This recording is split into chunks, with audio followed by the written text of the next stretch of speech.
Okay guys, I'm going to show you how to quickly change a SIM out of the SIM tray off the S20, S21, 22.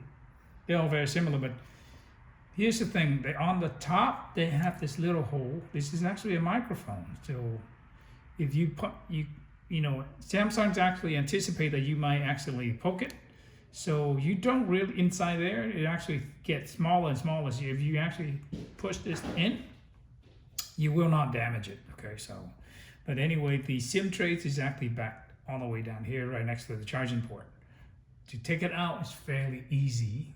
You take this tool, push it in, and it will come out. Oh, I'm on the wrong way again, you see? There's actually also a microphone right there. See, if you push this in there, push it in, it will take out a SIM tray. There you go.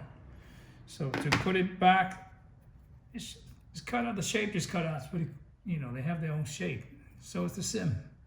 So you can't really mess it up. You lay it down like so, and all you have to do is push it back. Oh, you see that? Sometimes you just make sure it goes. There you go, push it in, and now you have it.